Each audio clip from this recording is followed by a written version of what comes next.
चाहते हैं भविष्य में ना भूले ना कंफ्यूज हो तो सीधा यार्क उठाइए और इसी में इनबिल्ट करके आप हमेशा बोलोगे स्टैच्यू ऑफ लिबर्टी यार्क। आपके एग्जाम में प्रश्न मिलेगा स्टैच्यू ऑफ लिबर्टी कहाँ स्थित है, आप बार बार क्या बोल रहे हैं स्टैच्यू ऑफ लिबर्टी यार्क, और यार्क से आपका आंसर प्रतिपाद्य करेगा न्यूयॉर्क ही होगा। सदियों की त्याग तपस्या और असंख्य राम भक्तों की आस्था के प्रतीक श्री राम मंदिर जन्मभूमि की प्राण प्रतिष्ठा का आज 1 वर्ष पूर्ण होने की आप सभी को बहुत बहुत बधाई एवं ढेर सारी शुभकामनाएं। और आप सभी को कुछ डाउट भी आ रहे होंगे कि जबकि पिछले वर्ष ये जो प्राण प्रतिष्ठा हुआ था 22 जनवरी को हुआ था और आज 11 जनवरी को ही क्यों मनाया जा रहा है। मेरे भाई वो जो इंग्लिश कैलेंडर है उसके हिसाब से 22 जनवरी को पड़ेगा, लेकिन जो अपना हिंदू पंचांग होता है उसके अकॉर्डिंग जो सब तिथि शुक्ल पक्ष जो कुछ रहता है 22 जनवरी को पड़ा था पिछले साल, वो सेम 11 जनवरी को पड़ रहा है। आशा करते हैं समझ चुके होंगे। और जो यहाँ से आपके सारे क्लासेज लिंक और इतने बड़े बड़े शानदार तरीके जो आप लोग एक बार याद होने के बाद ना भूलते हैं ना कंफ्यूज होते हैं, सब सीधा प्रभु श्री राम की कृपा से ही मुझे कुछ मिलता है, मैं आपको वहाँ तक पहुँचाता हूँ। बाकी हमारे में ऐसा कोई टैलेंट नहीं है जो हम अपने तरफ से कुछ दे सकूँ, आप सभी को बता सकूँ। और एक बार पुनः आप सभी का सिलेक्शन महाकुंभ में स्वागत है। अब ये सिलेक्शन महाकुंभ का नाम क्यों ऐसा है, एक बार पुनः रिवीजन करेंगे कि जो अपना ये अयोध्या धाम है, यहाँ पर ऐसा नहीं है कि सिर्फ प्रभु श्री राम की जन्मस्थली है, यहाँ भक्त आते हैं, दर्शन स्नान करते हैं। और इसके साथ ही साथ हम चाहते हैं अब अपने जो प्रिय मित्र हैं, भाई बंधु सखा हैं, रोना धोना सब हैं, तो ये हम चाहते हैं जो अब ये महाकुंभ है ना अयोध्या में सिलेक्शन का लगे और साथ ही साथ आप सिलेक्शन लेकर जाएं। चलते हैं इन्हीं सब शब्दों के साथ में सीधा अपने क्लास में, और ये क्लास नंबर 24 आपका रहेगा। और यहाँ पर पढ़ाया नहीं सीधा आंसर याद कराया ही जाता है, सब जानते ही हैं, और सिलेक्शन उसी से होना ही है। आपका पहला प्रश्न है स्टैचू ऑफ लिबर्टी किस शहर में स्थित है, तो इसका सही आंसर क्या है न्यूयॉर्क है। अब देखिए क्या है, बाद में कंफ्यूजन होने लगता है कि अच्छा लंदन था क्या, लॉस एंजल्स या वाशिंगटन डीसी, कुछ भी लग सकता है, लेकिन क्या है अब देखिए इसका सही आंसर न्यूयॉर्क है।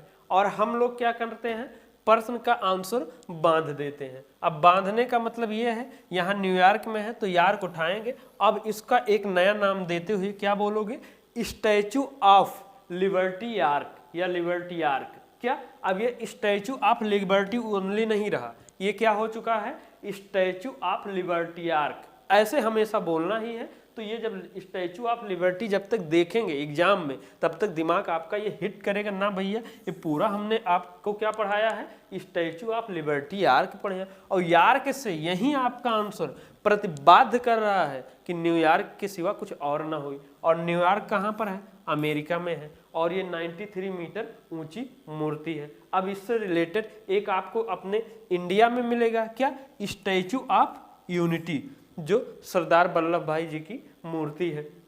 अब देखिए क्या है यहाँ पर ये गुजरात में है और केवड़िया में है। इसकी ऊंचाई कितना है 182 मीटर या 597 फीट है, और ये दुनिया की सबसे ऊंची मूर्ति है। अब इसको याद अक्सर सबको याद ही है, जिनको नहीं याद है रात उठा के यहाँ पर ऐसे इनबिल्ट करके बार बार यही बोलेंगे, और ये सब इम्पोर्टेंट है, आप इसको ध्यान में रखेंगे। और अब तरीका बदलते हुए चले कि जब अगली प्राण प्रतिष्ठा का जो दूसरी वर्षगांठ हो उससे पहले आपका सिलेक्शन हो चुका, सिलेक्शन लिस्ट में आपका एक नाम हो। अब जैसे विजयनगर साम्राज्य के संस्थापक कौन थे, अब हमने आप सभी को हिस्ट्री का जो ये टॉपिक है ये हमने क्या कहा है इस वंश के संस्थापक इस ये थे वो थे, ऐसा बिल्कुल नहीं। जो वंश है और उसके जो संस्थापक है दोनों साथ में बोलना है।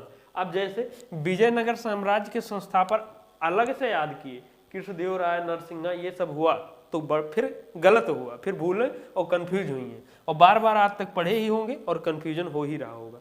तो सही आंसर है हरिहर और बुक्का। अब सीधा सा सिंपल सा, कोई इसमें जादू मंत्र ना है, बस आपके सोच के बदले के तरीका यहाँ है कि जो ये विजयनगर साम्राज्य कौन है, क्या है हरिहर बुक्का विजयनगर साम्राज्य। क्या हरिहर बुक्का विजय, ये ऐसा दो लोग मिलके कौन हरिहर और बुक्का मिलकर दोनों भाई क्या किए थे विजयनगर साम्राज्य की स्थापना किए थे। अब इसको हम दो न मान के तीन बोलेंगे साथ में, क्या हरिहर बुक्का विजय और नगर साम्राज्य। अब ये ऐसा बार बार बोले रहेंगे, तो जब हरिहर और बुक्का आपके दिमाग में चली तो इसके बाद तुरंत क्या चली, विजयनगर साम्राज्य। और विजयनगर साम्राज्य जब आपके दिमाग में हिट हुई तो उससे पहले क्या आएगा, ना भैया हम क्या पढ़े हैं, हरिहर बुक्का विजयनगर। अब ऐसे जैसे गुप्त वंश के संस्थापक कौन है, श्री गुप्त है, अलग से करना है नहीं, श्री गुप्त वंश ही बोल दीजिए, क्या दिक्कत है। अब ये गुप्त वंश भी दिख रहा है और श्री गुप्त इसके संस्थापक भी दिख रहे हैं। अब जैसे मौर्य वंश अलग से कुछ नहीं, चंद्रगुप्त मौर्य ने कुछ न करना, क्या है, चंद्रगुप्त मौर्य वंश हो ही गए। अब जैसे पाल वंश के संस्थापक कौन है, गोपाल, पाल वंश आइए ना, गोपाल वंश और गोपाल का है और पाल, सब ऑलरेडी देख रहे हैं कितना स्मार्ट तरीका।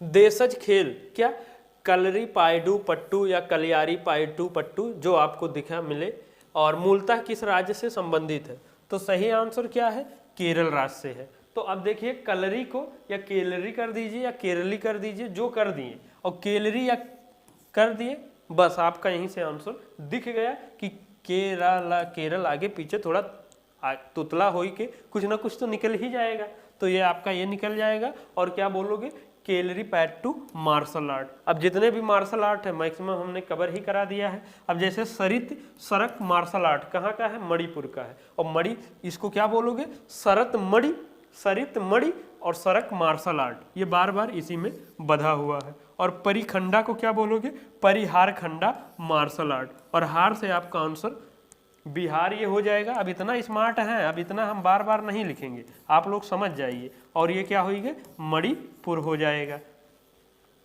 निम्न में से कौन सी सरकारी योजना दुर्घटना बीमा के लिए है। अब देखिए ये प्रश्न क्या है, कैसा है, make in India, Beti Bachao Beti Padhao, Atal pension योजना और प्रधानमंत्री सुरक्षा बीमा योजना।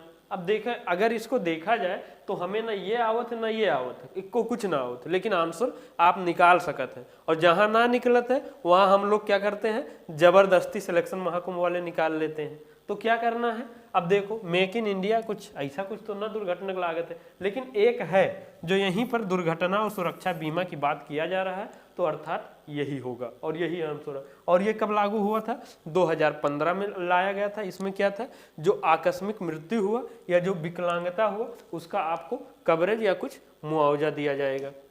मार्च और जून के बीच उगाई जाने वाली फसलें क्या कही जाती है। अब वैसे हम लोग 3 फसलों के बारे में जानते हैं 3 सीजन में, एक खरीफ, एक जायद, एक रबी, लेकिन अब यहाँ पर क्या है, ऑप्शन कुछ अलग दे दिया है। तो अब यहाँ थोड़ा ये ना देख के बारीकी से यहाँ समझेंगे और जानेंगे कि इसका आंसर क्या बन सकता है।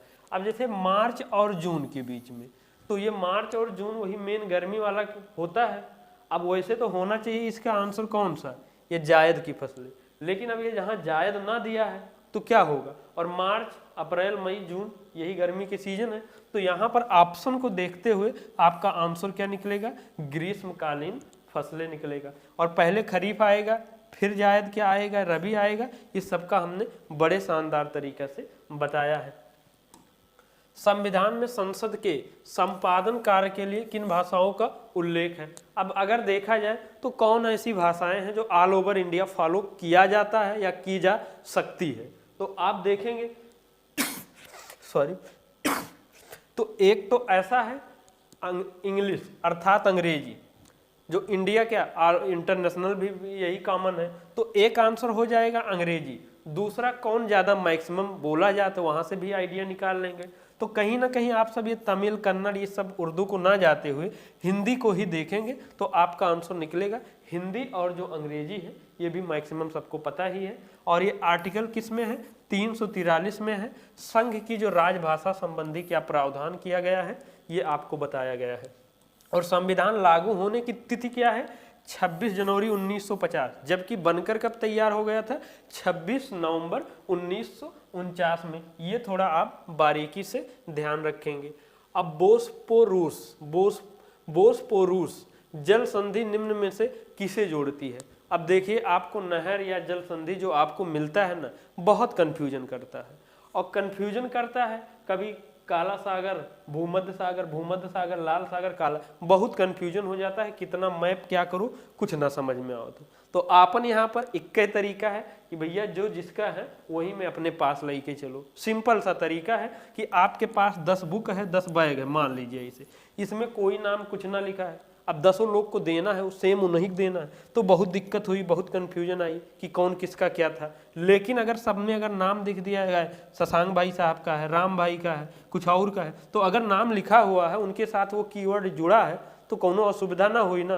तो सेम वही चीज़ यहाँ है कि जब जो जिसका है उसमें कीवर्ड डाल दो, उनका नाम लिख दो, काहे बुलाइए, काहे कन्फ्यूज होइए। तो वही चीज़ यहाँ आपको बार बार बताया जाता है फॉलो करने के लिए। अब ये सही आंसर इसका क्या है, काला सागर और मरमरा सागर। अब यहाँ से काला उठा लीजिए और मरमरा उठा लीजिए। अब क्या बोलेंगे आप दोनों को जोड़ते हुए, बोस्पो काला, रूस मरमरा जल संधि। देखिए कोई इसमें आर्ट नए है, कुछ ना है, बस आपके ये सोच के ऊपर डिपेंड है कि ये आप चाहे अलग अलग करके भूले कंफ्यूजन, और चाहे तो इसे मिक्स कर दे कि ए आपका आंसर ऐसे बधा रहा है।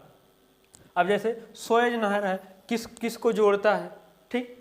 अब क्या है या किस किस को अलग है। अब इसका सही आंसर लागत है लाल सागर काला सागर, यहू लागत है। लाल सागर भूमध्य सागर लागत है, समझे में ना आवत है। तो भाई इसका वैसे सोएज नहर का ये आंसर है, लाल सागर और भूमध्य सागर। तो क्या बोलोगे, सोएज भू लाल नहर। अब सोएज नहर का ये नमो हो गए, अब भू से भूमध्य सागर हुई और लाल से लाल सागर होगा। अब यहाँ कंफ्यूजन ना हुई। तो आप स्वतंत्र हैं, आप चाहे अलग अलग करके ये कर सकते हैं और चाहे तो इस तरह से बांध सकते हैं। और तीसरा, अगर ये ना फायदा हो तो मैप से भी हम समझा देंगे, लेकिन बेटर यही रहेगा, क्योंकि हम भी तो भाई सिलेक्शन से पहले आप ही के जैसे थे, हम भी याद करते थे, बोलते थे, कंफ्यूजन होता रहा और सिलेक्शन ना होता रहा। लेकिन जब ये कुछ हमें मिला, फॉलो किए, हो ही गए सिलेक्शन, तो आप लोग भी ले लीजिए। राष्ट्र ध्वज और राष्ट्रगान का सम्मान करना है तो कोई चीज़ है तो आपको कहाँ ये चीज मिलेगा, मौलिक कर्तव्य में। तो ये किस में है, भाग 4 का में है, अनुच्छेद 51 का में। ये क्या है, मौलिक कर्तव्य है। सरदार स्वर्ण सिंह की समिति की अनुशंसा पर इसे जोड़ा गया था। कब, 42वें संविधान संशोधन 1976 में। और टोटल कुल मौलिक कर्तव्य कितने हैं, 11 हैं, जो 10+1 अर्थात मतलब शुरुआत में 10 जोड़े गए थे, बाद में 1 जोड़ा गया है। तो आपका अगला प्रश्न है, ये मेक इन इंडिया नीति किस वर्ष लागू की गई थी।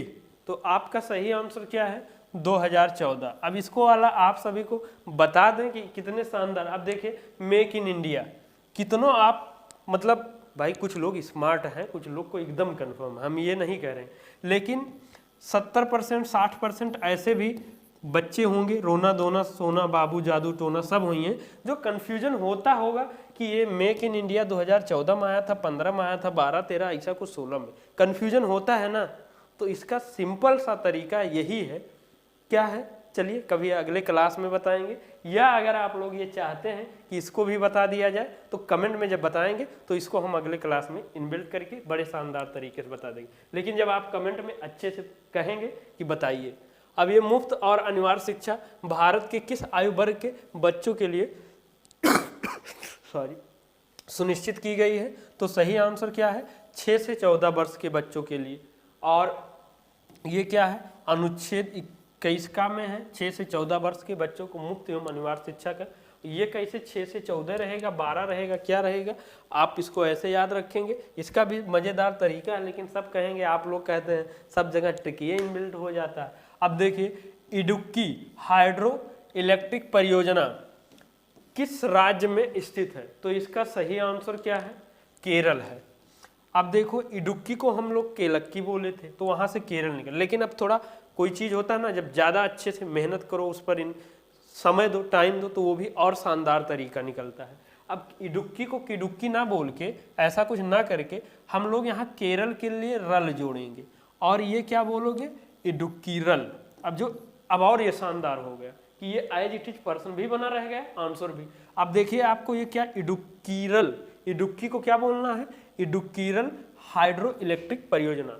अब ये आपको इडुक्की भी दे रहा है, केरल भी दे रहा है, आंसर दिख रहा है ना, बस यही। और ये किस, पेरियार नदी पर स्थित है, और इससे क्या होता है, जल की आपूर्ति और विद्युत की सप्लाई किया जाता है।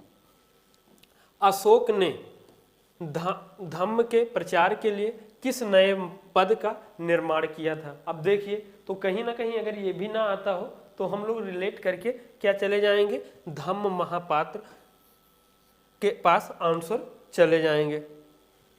अब ऑल इंडिया मुस्लिम लीग का गठन किस वर्ष हुआ था, ये भी वर्ष वाला आ गया है ना। तो अब देख लें भैया, कमेंट कर दीजिए बढ़िया से अच्छे से, तो हम आपको इसका सही तरीका बता देंगे कैसे इसको, कि जो कन्फ्यूजन ना हो। क्योंकि ये जो 1906 है ना मुस्लिम लीग का, तो आपको ये डाउट आता ही आता होगा कि 5 था तो नहीं था 1905, 1907 नहीं था। ये तो 2 डाटा में कन्फ्यूजन होता ही होगा। अगर चाहते हैं ये दूर करना तो कमेंट में बताएं, बच्चों को अधिक से अधिक शेयर करें, जोड़ें, सब कुछ हो। और ये अगला आपका है, राम सेतु परियोजना के माध्यम से किसे जोड़ा जा रहा है। तो इसका सही आंसर क्या है, मन्नार की खाड़ी और पाक की खाड़ी को जोड़ा जा रहा है। अब ये इसको राम सेतु बोलते हैं या एडम्स ब्रिज भी बोलते हैं। अब ये जो पाक खाड़ी आप जो जोड़ा जा रहा है, मन्नार की खाड़ी, पाक खाड़ी कहाँ है, बंगाल की खाड़ी में स्थित है, और हिंद महासागर में क्या स्थित है, मन्नार की खाड़ी में। और इसी मन्नार की खाड़ी में मोतियों एवं शंख के लिए ये प्रसिद्ध है। आप इसको कैसे याद रखोगे, राम सेतु परियोजना के बीच में ऐसे, जैसे हमने इससे पहले वाले में बताया है, भैया आप यहाँ सरको, इसको यहाँ सरकाओ, और उसके बाद सरकाते हुए आंसर आप बड़े शानदार तरीके से निकाल लीजिए। अब जितने भी महत्वपूर्ण यहाँ पर क्वेश्चन आपको लिया गया था, दिखाया गया है, यहाँ पर सीधा याद करवाया गया है, और उस एक क्वेश्चन से आप नियर अबाउट 10-20 क्वेश्चन तक याद करने का पैटर्न, तरीका सब डेवलप होता होगा। अब ये फॉलो करें। और आपको एक बार पुनः बता दे रहे हैं मेरे भाई, बंधु, सखा, जो कुछ भी, आपका पढ़ा हुआ उतना ही है जितना आपका याद है। आप कितना भी पढ़ लीजिए, 24 घंटे में 18 घंटा, कोई मतलब नहीं निकलेगा। मतलब सिर्फ और सिर्फ तभी निकलेगा जब आपका आंसर याद होगा। इसलिए याद करने पर, लर्न करने पर, ध्यान देने पर फोकस करेंगे। और लाइक, कमेंट, शेयर सब जगह जरूर कीजिए, जिससे और क्लासेज आए। और जो लोग पहली बार किसी प्रकार से क्लासेज में आ चुके हैं, सब्सक्राइब नहीं किए हैं, बेल आइकन हिट कर लीजिए, सब्सक्राइब कर लीजिए। और उसके बाद यहाँ टेलीग्राम चैनल से जरूर जुड़े, यहीं पर सारे लिंक, PDF, क्विज सब मिलते रहते हैं। इन्हीं शब्दों के साथ में सिलेक्शन महाकुंभ परिवार से जुड़ने के लिए हर बार की तरह दिल की अनंत गहराई से बहुत बहुत धन्यवाद। जय हिंद, जय भारत।